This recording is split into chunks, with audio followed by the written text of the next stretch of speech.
Cool. All right.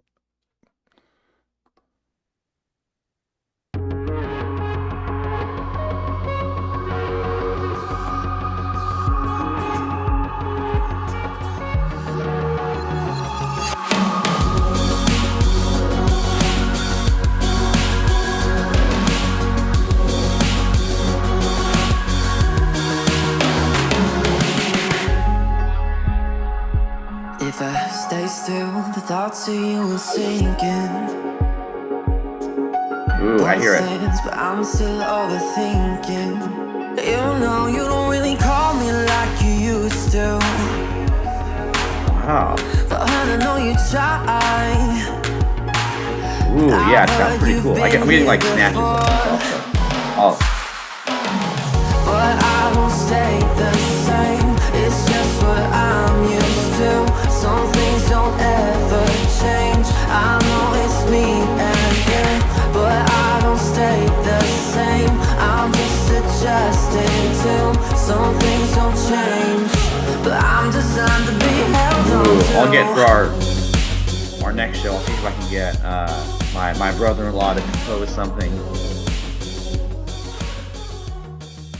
Yeah, we're live now. All right. We just do it like that. We just make it happen. So hopefully everything's working out well. Let me just double check, because you know how internet and just life works. Oh, sure. I want to make sure that you can hear us and all that good stuff. Oh, there it is. That's us. All right. So welcome. This is a special shout out episode of the Sarah and Scooter Live. We used to do it as a podcast. Now it's Sarah and Scooter Live without Sarah today.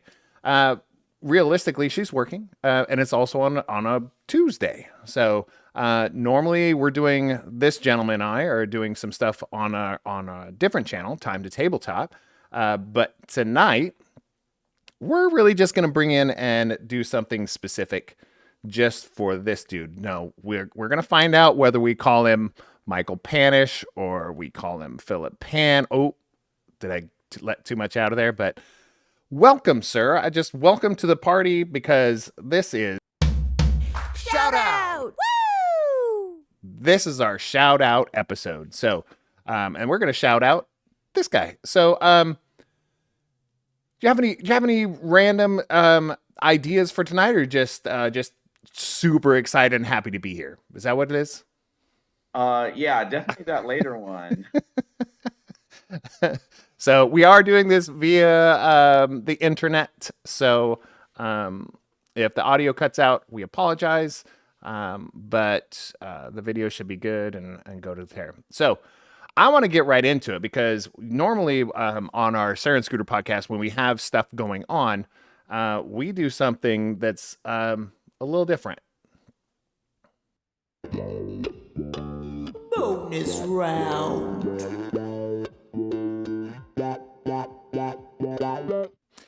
So we're going to do a special bonus round with Michael. So there's a whole bunch of random questions that we usually pull from. We either pull from them or we pull from people that are in the chat.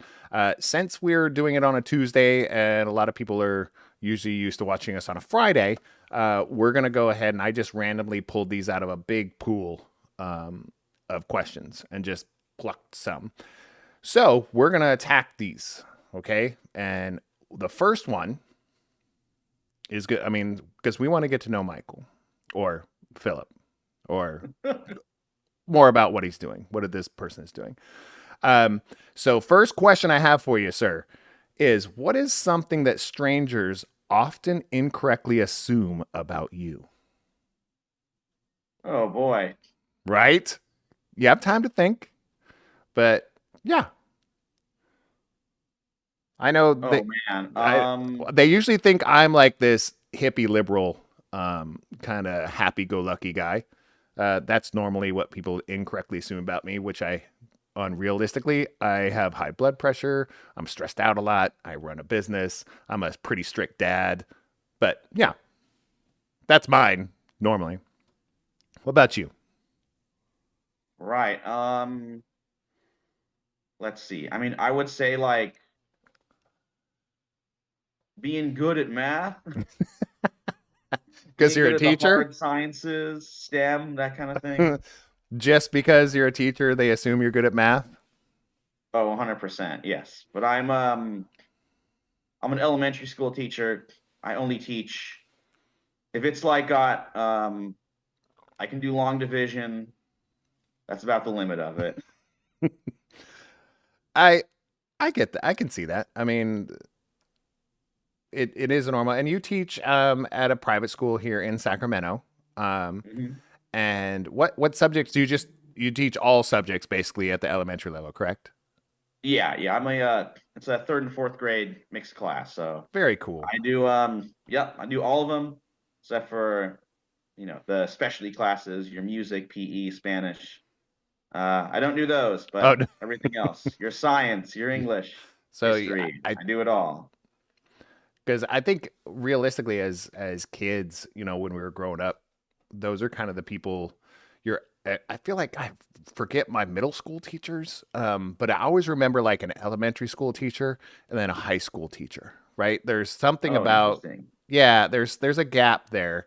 And I think, right, at least for me, I don't know if that's for everybody, but like your junior and senior year, you always like there was one staff member or something. It didn't have to be a teacher that kind of like struck a chord with you, and you kind of do you have something similar like that?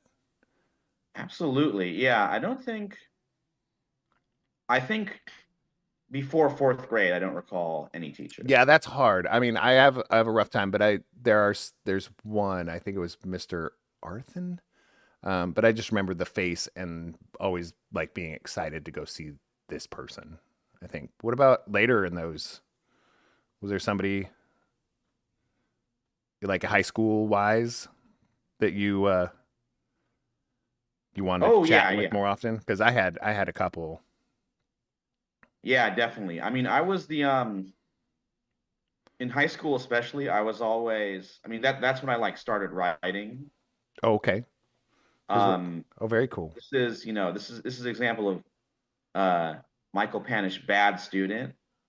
I was very much like high school is not for me. I'm Yeah. going to educate myself.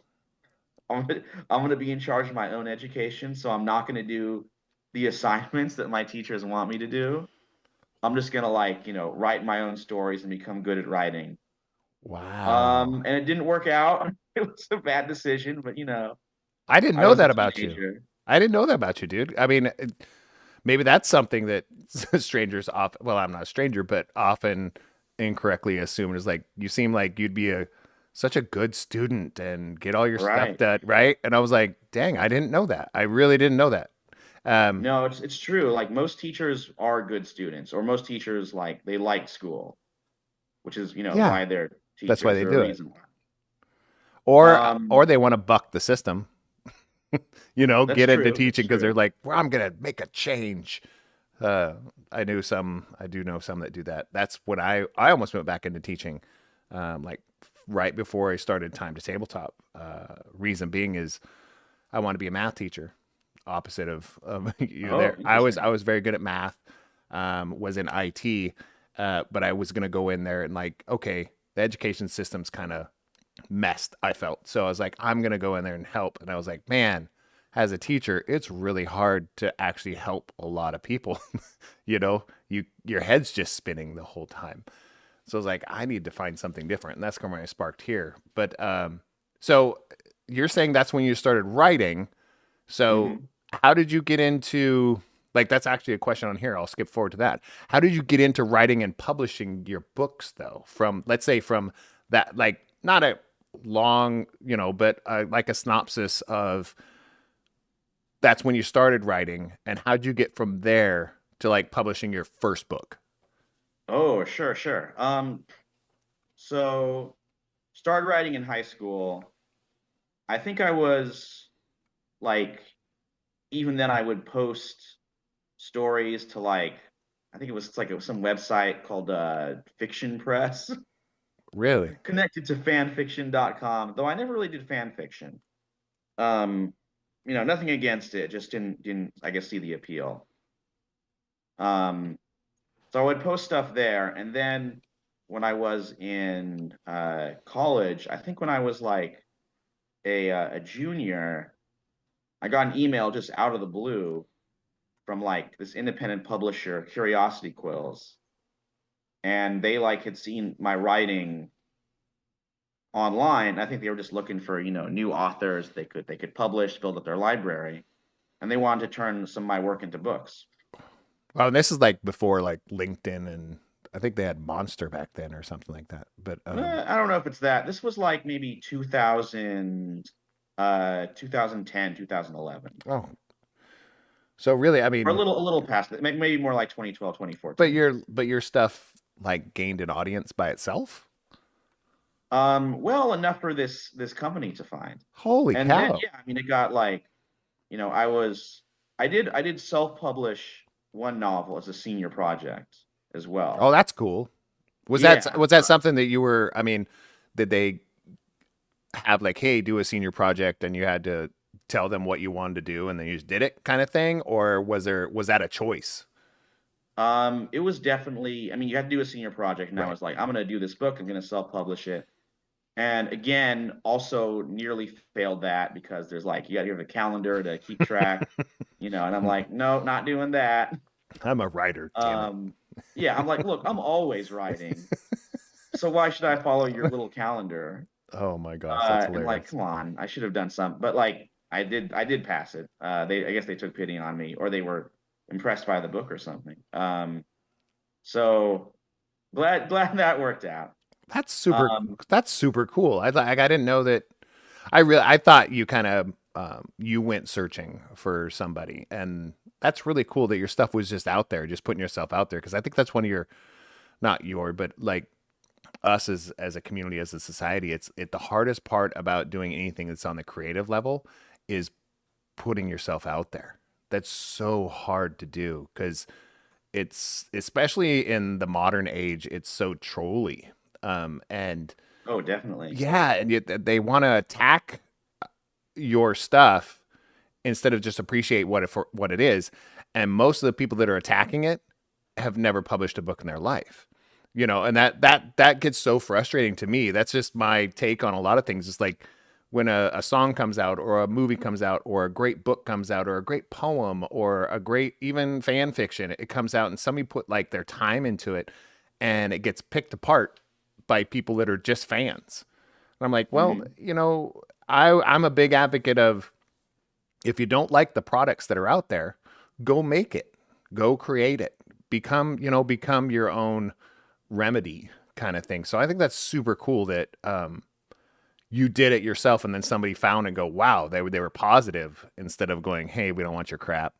Yeah, it's just too much this, or that's super cool. Do you remember what it was? Do you remember what was the name of the book that was you published in high school, like as your project? Right. Oh yeah. Okay. That one is Clark Reaper Tales, Is and that still available? I think so. I think it's on Amazon. You can see reviews of it. Really?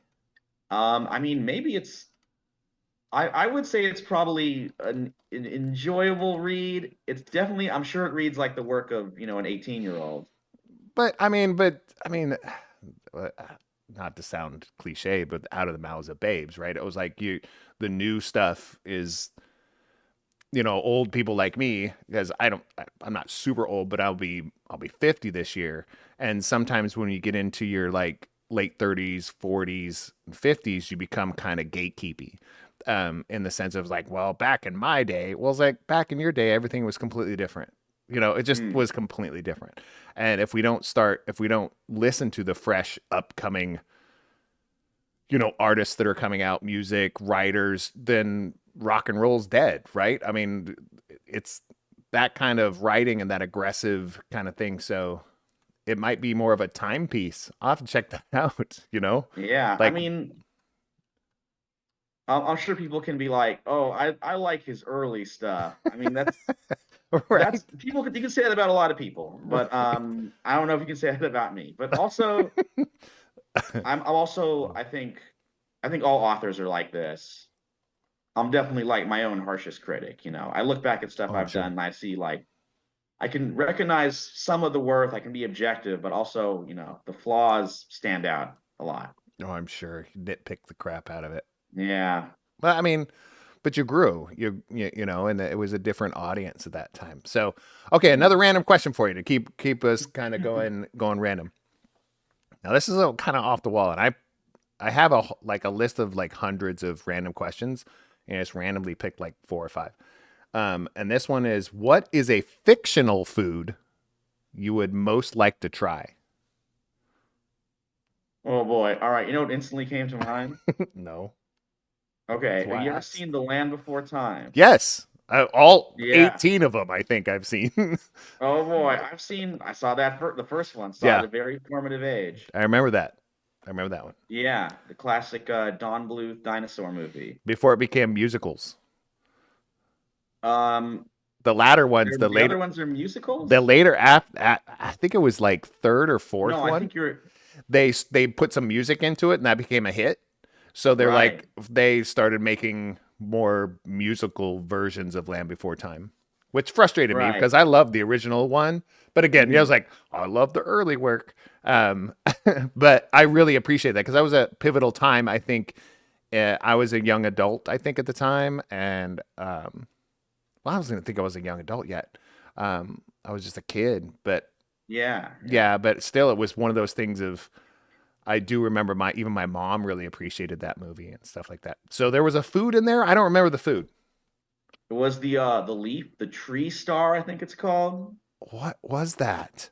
It was like this wonderful leaf that these dinosaurs are trying to get to. That's right. Yeah. Okay. A tree star. Oh, Uh-huh. that's a beautiful thing to say, dude, because I didn't even think about that. I went like in my brain into something sci-fi, and then just make some crap up and go from there. There are some good sci-fi foods out there, I'm sure. But yeah, that the tree star. That is Mhm. true. I remember that. Because they were, I mean, realistically, they were trying to find a place to eat because everything was dying in their area, right? So they were migrating somewhere else. Wow. I love that one. Okay.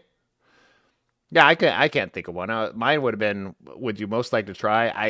I don't think I'd like to try anything fictional, but that one makes sense. Everything I kind of went to was kind of like the protein soup that they ate on Aliens and like I'm sorry, what? it's kind of like and in a Matrix they kind of had a similar thing, like a little tray of had all the stuff that's essential and you just eat it. Right. I Look, think I'm I'd sorry. I'm sorry.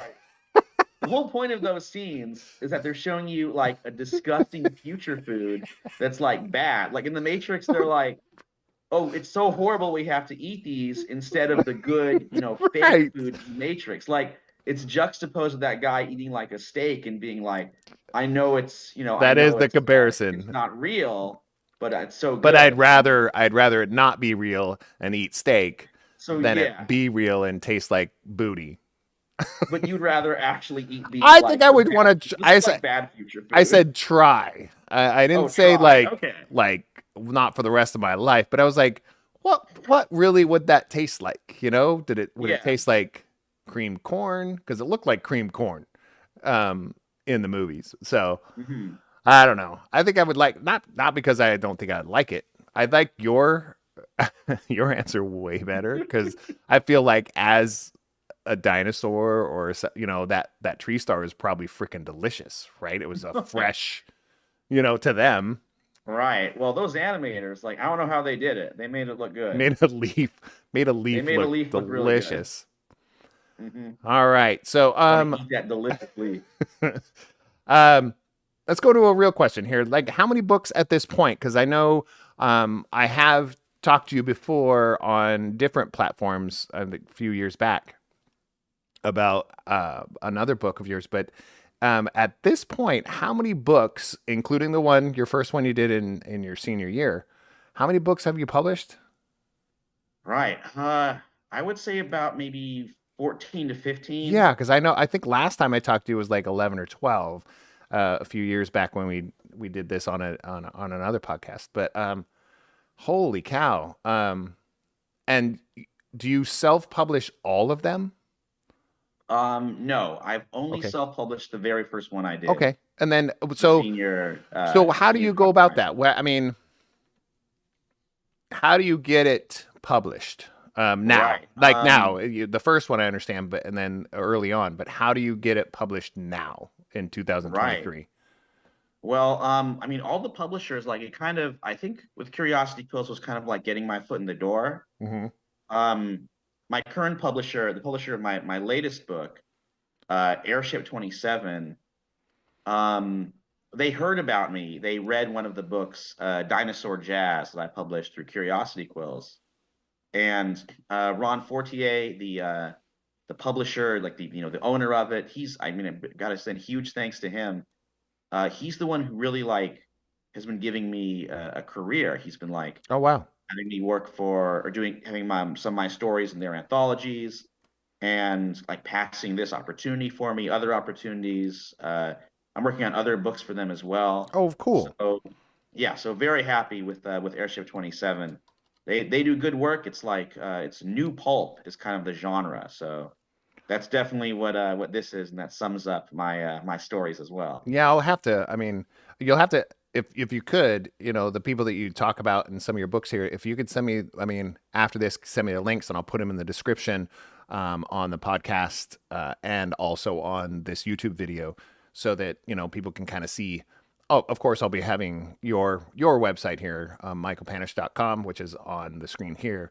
But some of those people that you appreciate as publishers and the people that got you in the door and those types of things. If you could send them to me, not right this second, but later tonight or something, I'd love to give them. Yeah, Airship 27. I mean, they do great work. I'm just one of many authors that they've published, including like the one that is most recent, The Dead Sheriff, is like Yeah, it's not even my character. It's a right. I noticed that, and yeah, continuation. Yeah. I think that's a super cool thing, and I that's kind of where I will concentrate on that here in a after that our focus is going to be on that.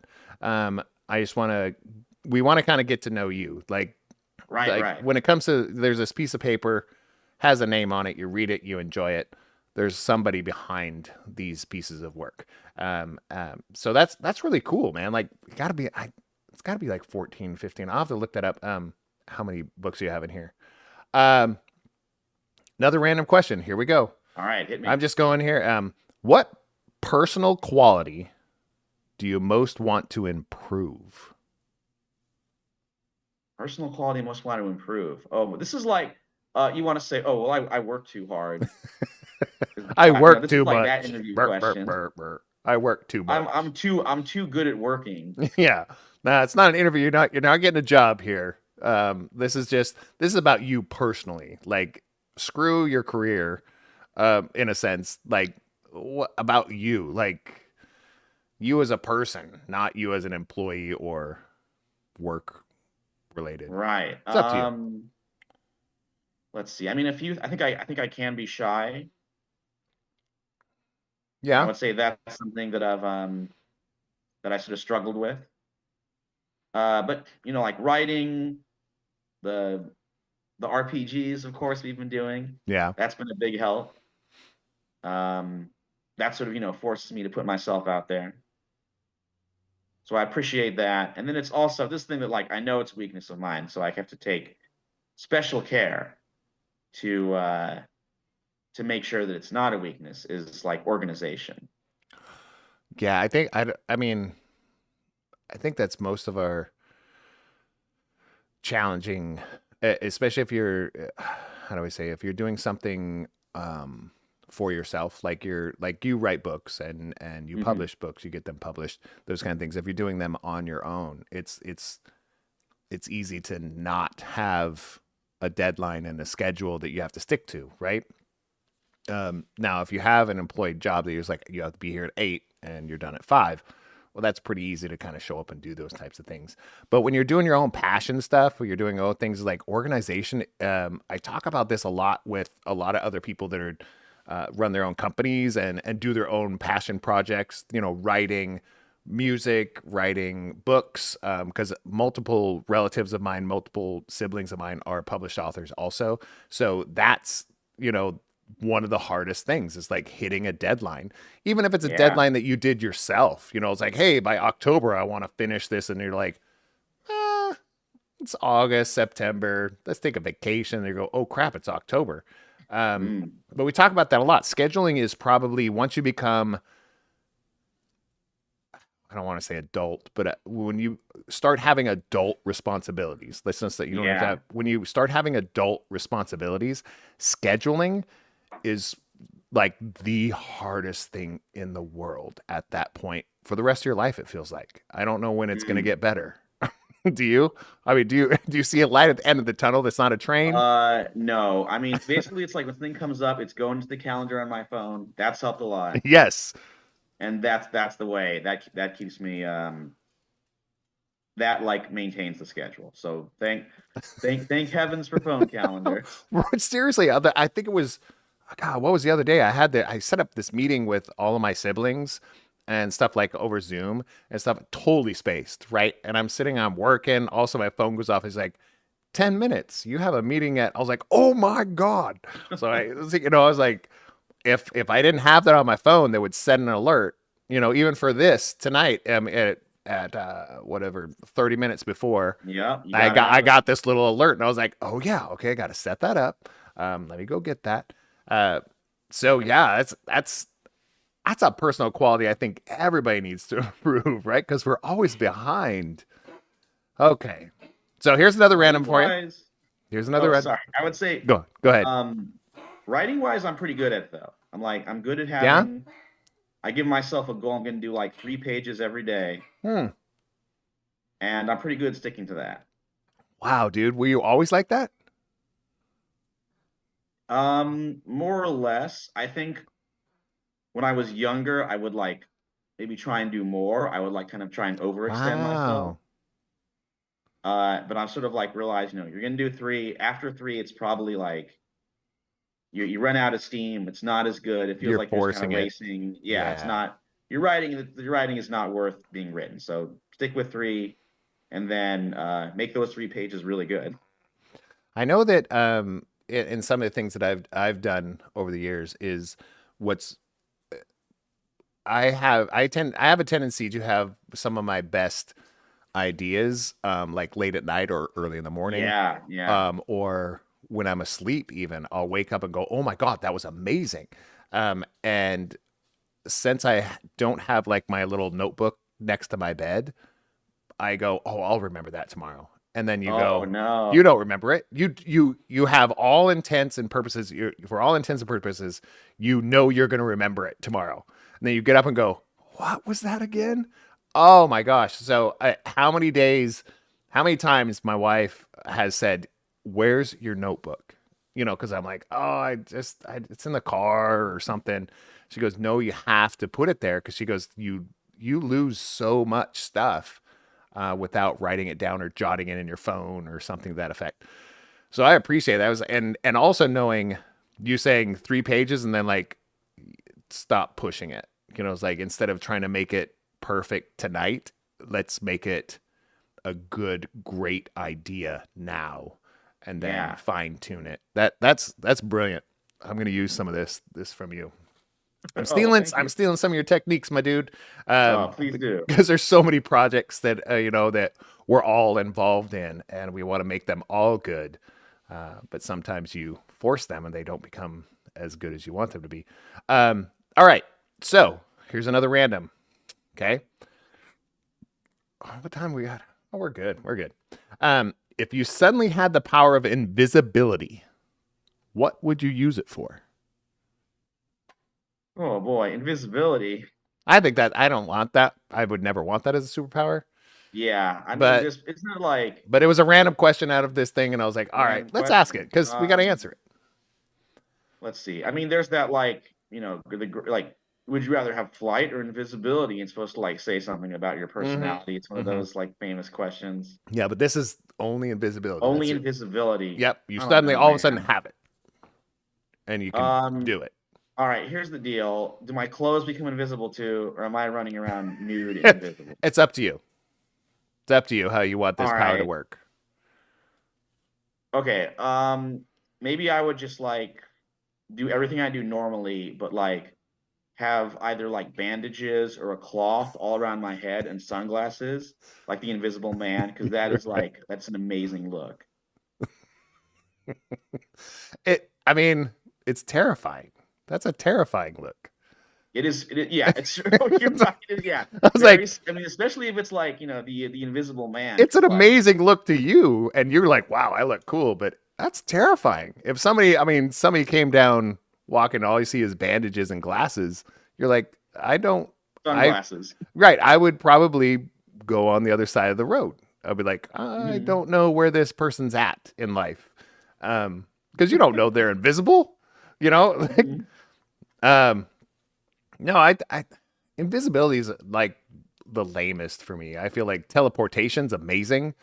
Those kind of Yes. things, and flight, of course, Yeah, saves traveling, time, those kind of things. shows I'm you the in, majesty of the world. yeah, but invisibility just feels like kind of lame. So that's why I was like, what would I use it for? I don't know. I don't know if I'd use it. I'd be like, that's cool, but maybe just to be by yourself sometimes, like maybe that would be kind of a thing. Because you know how you Right. put your headphones in when you're sitting, like, let's say you're at the airport or you're at a coffee shop or whatever like that, and you have your headphones on, but people still just talk to you. And I'm like, I have my Mhm. headphones on so you won't talk to me. But I feel like if you could find a corner somewhere and you're invisible, they don't know you're there, so they're not even going to try and talk to you. So that does bode the question of, do you have to be naked? Because I don't want to hang out at the airport or a coffee shop naked. Just Uh-huh. it would feel weird, and you'd probably get an Oh, infection. 100%. Yeah, that's the downside to invisibility is you must always be Yeah, naked. I was like, too much stuff For it could to be work. harmed, Yeah. and yeah. Um, all right, and I'm gonna do one more random, um, and then we're gonna kind of delve into some more specifics on your current project. Um, this one, what is your favorite simple pleasure? Favorite simple pleasure. Boy, Right? these questions they cut to the quick, I Well, gotta say. yeah, I like these. These are kind of questions I like because it's like you get to know a person, you know? Yeah. Simple pleasure. Um, Instead of what's your favorite color? Who cares? Um, that changes over time, I think. mhm. What's your favorite simple pleasure? Right. I mean, like food. It's a pretty basic one. I got a sweet tooth. Like what would it be though? What, like, at the end of the day you're like, man, my sweet tooth's kicking in. What would you Hmm. grab? What would you go get? Yeah. What would you go get? All right. I got a love for like bad chocolate, like like Hershey's, Like, cheap, mass-produced bad candy, Halloween candy. so maybe it's not the candy, it's the preservatives. Oh Maybe. yeah, no, definitely. It's maybe not the actual candy, it's the Something about those whatever they preservatives. use. There's some though. I was like, Hershey's not chocolate. When it comes to chocolate, I like dark chocolate. Really, really bitter in a sense. That's just who Yeah. I've gotten older in that way. But when it comes to some of that, like candy corn. Oh, I love candy corn. Uh, Oh man, yes, and it's so popcorn. mass produced, and it's so, Hmm. and it's coated with something you don't even know. It's like a wax or something, but you're like, this tastes so good.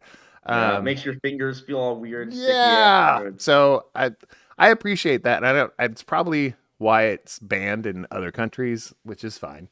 Wait, Um, what? Candy corn is banned in oh, other countries? there's lists of corn of I think candy corn was one of them. There's been lists of candies and stuff that are getting banned in certain countries, and even California's looking at banning some of them too.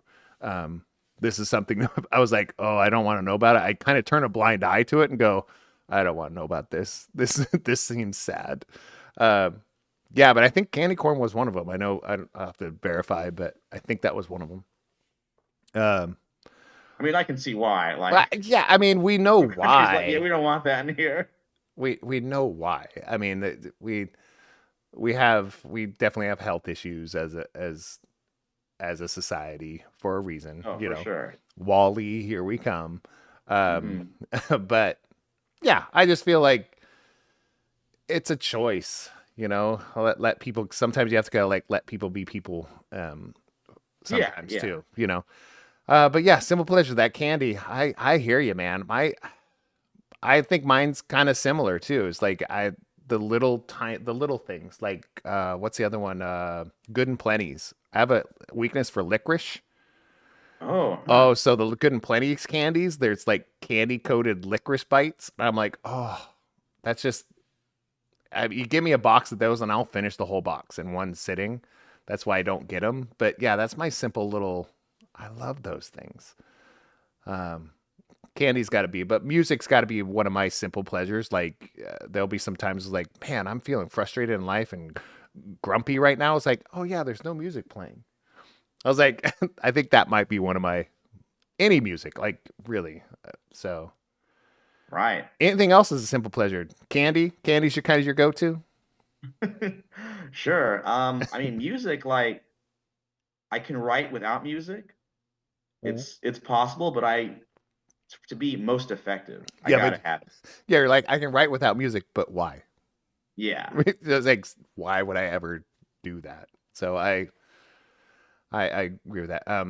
Okay, so let's delve into it. It's what I mean. We've been chatting about you and kind of getting to know your personality and some stuff instead of just. I mean, we can look up your history, basically of who you are online. I'm sure, you know, but these kind of things you can't. The nuances.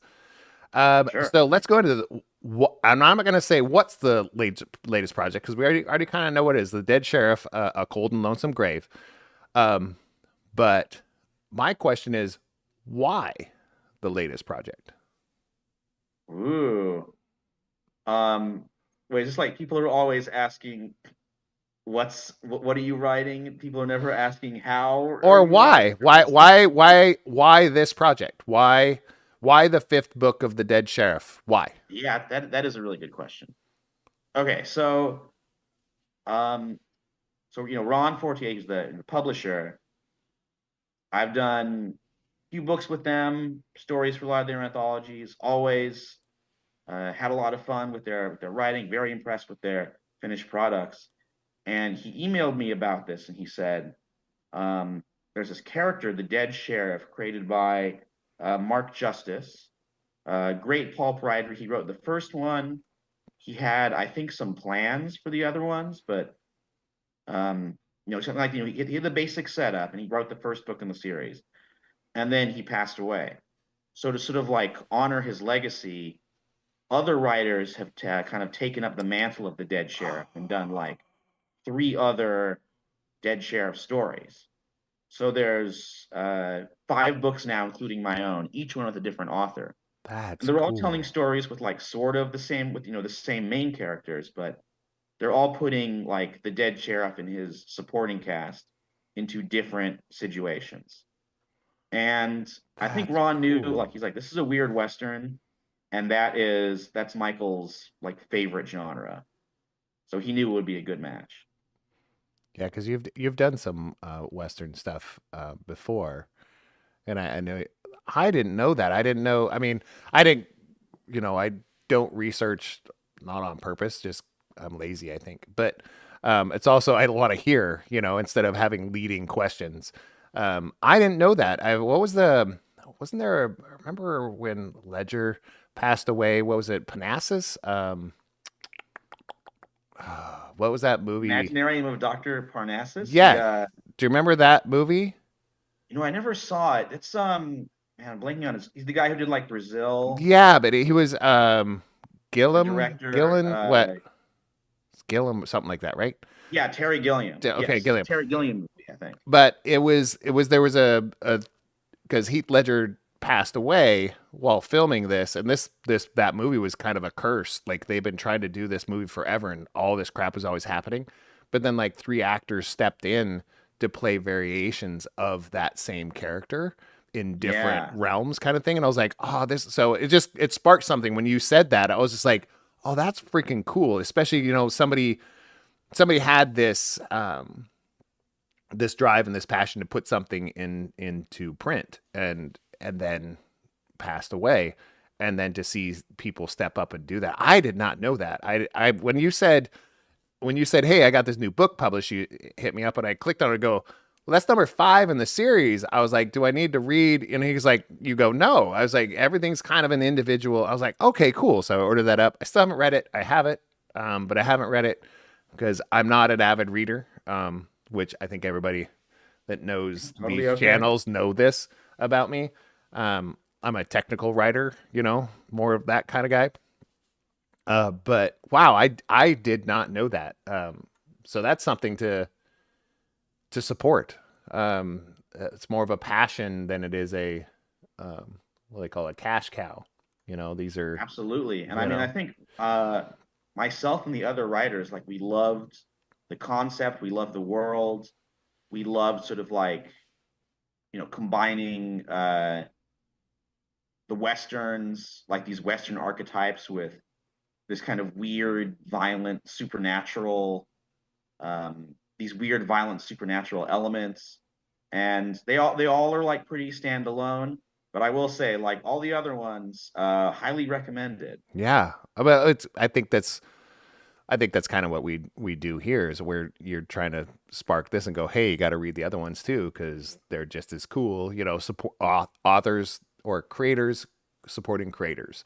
I feel like that's where hopefully we are as a society, instead of competing, we're supporting each other. Oh, that is so cool. Okay, so I'm gonna have to be checking those out, the other ones too, and kind of getting a little because I didn't look up the history of where it came from or anything to that effect. Um, can we only get well, this is it. Where can we get not just this, your a cold and lonesome grave, but the stuff that preceded that? How can we get all of your stuff? Is it only through Amazon at this point, or? Yeah, I'm afraid so. Pretty much, yeah, yeah, all through Amazon. I will have copies available at the book signing coming up, Right, and so I think we're going to talk about that. I physical wanted to copies talk about there for that sure. because we will this we're doing this live on a Tuesday night, and it's not until Sunday is going to be the book signing. So I'll make sure and tag that. It's in Fair Oaks at the where's it at? The pizza place. Yes, Where's it it's at? at a Round Table Pizza. Awesome, and other authors are going to be there also. So that's super cool. So I'll make sure and get links and stuff like that in this video, and I will make sure that this podcast, if it comes up on audio, also we'll put it on our podcast network before the end of the week. So it'll be before that comes out. So if there's anybody listening, you can get that information before the event happens. That's why we wanted to kind of put this in before the event. So yeah, that's awesome. So how do we? I think the other one is like, how would somebody follow? Like, do they follow you on social media? Do they just look at your website every once in a while? Is there a mailing list? Is there something that people can, let's say your new project's coming. Do people get?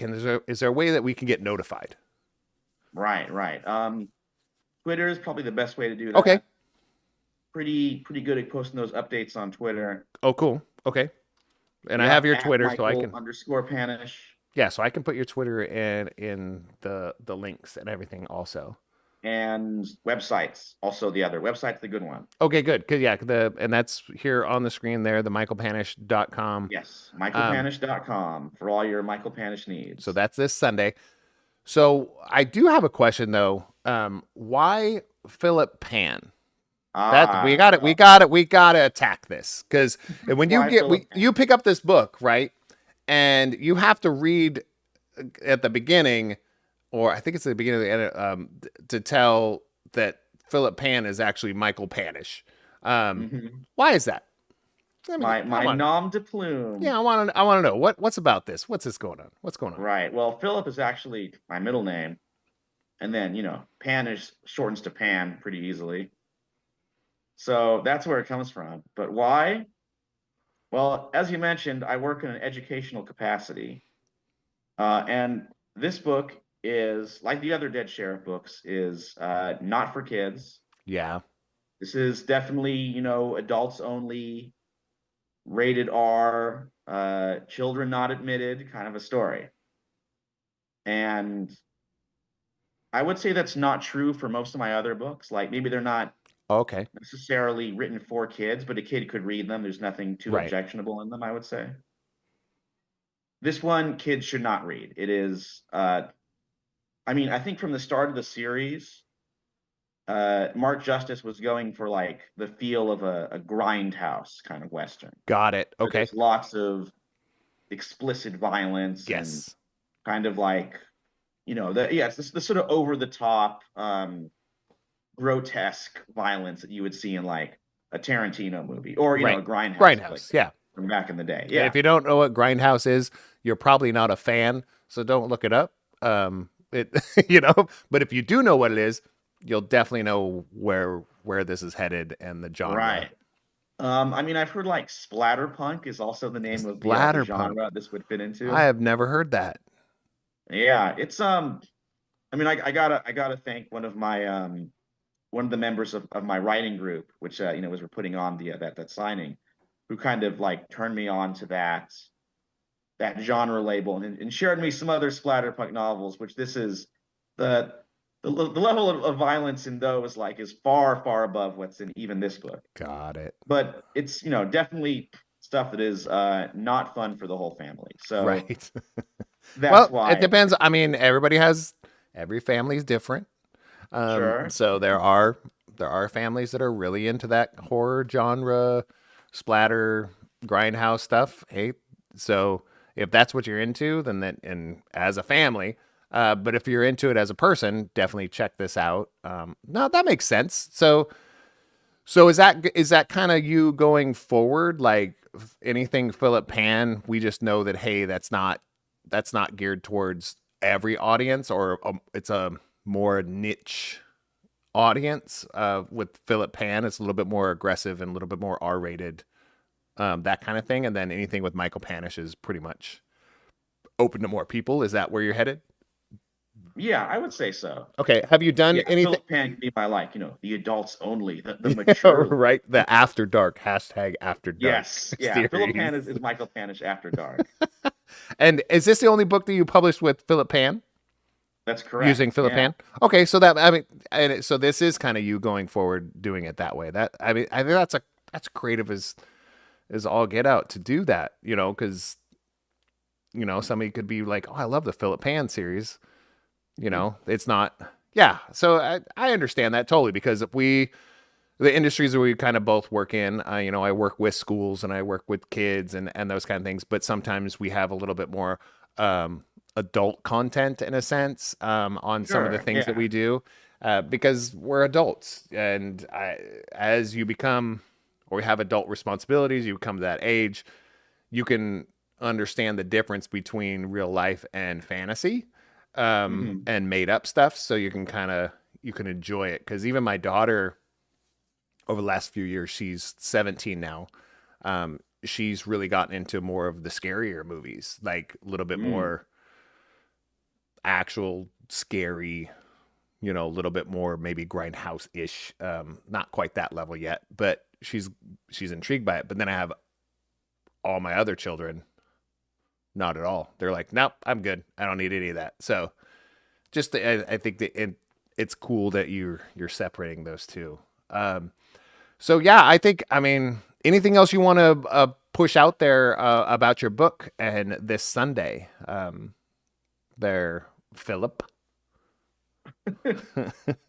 Right. Well, I would say, I mean, this book, it's about like the dead sheriff himself. He's like a zombie, an animated corpse, uh, controlled by like a young Indian man by the name of Sam. It's sort of like a play on like the Lone Ranger, I think, of kind of like sort of turning that concept of like the Native American sidekick on its head, kind of thing. Wow. Yeah, so that's sort of the character. And I put him in this story with like it's got Bigfoot, it's got a bunch of like Irish rebels or Fenians who are Wow. trying to capture the Bigfoot from like the British.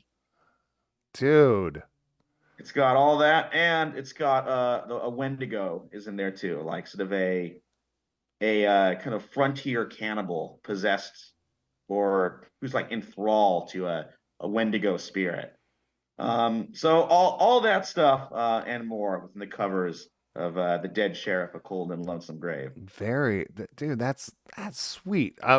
Okay, because I have the book. Get the book. You can get it on Amazon. But if you're in the area, if you're in the Sacramento greater area, make sure and get the link there. Round Table, in the Fair Oaks area. I'll put a link to that in here. Hopefully you don't miss it. But come out Sunday. What is it? What time was it at?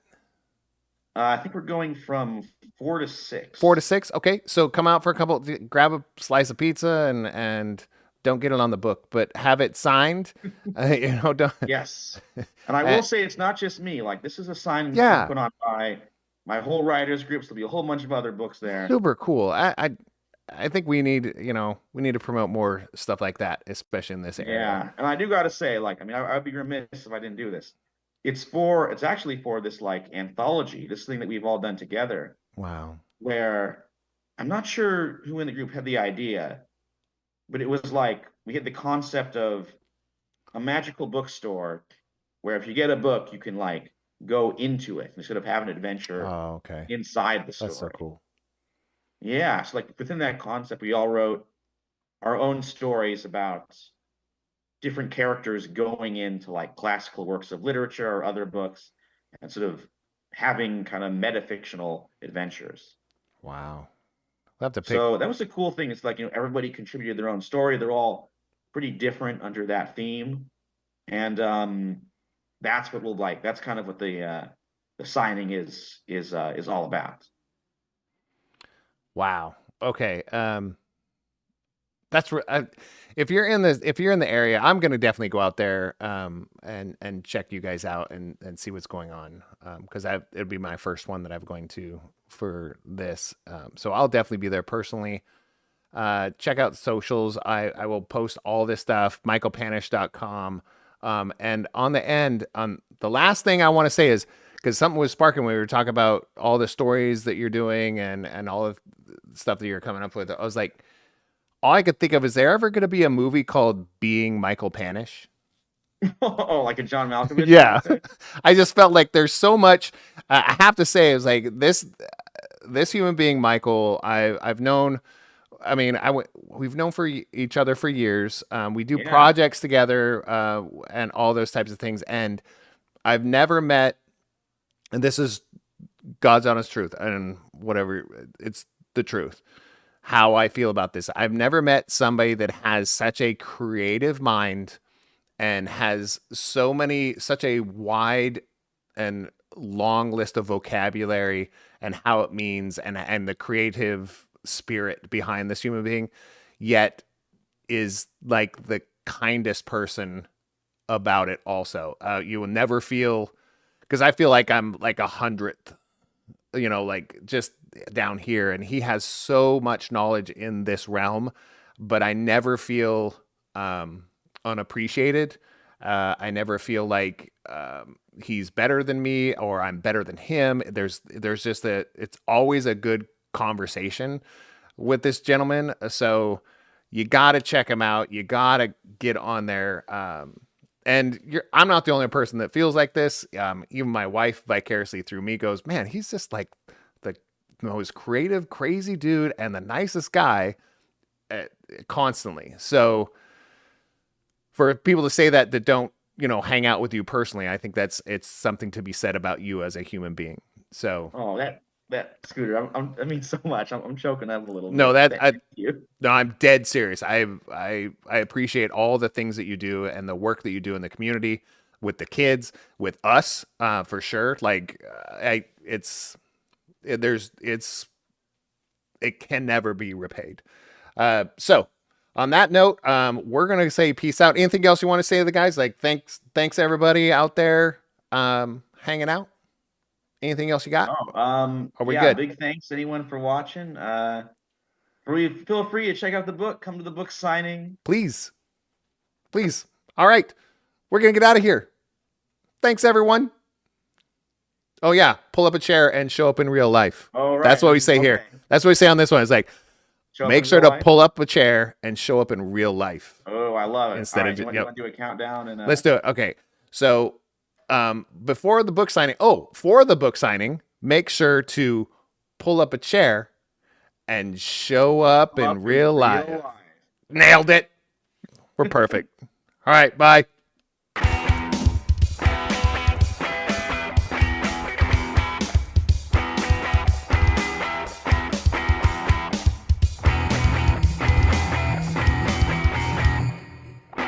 Ooh, well, I mean, some cool outro music. I love it.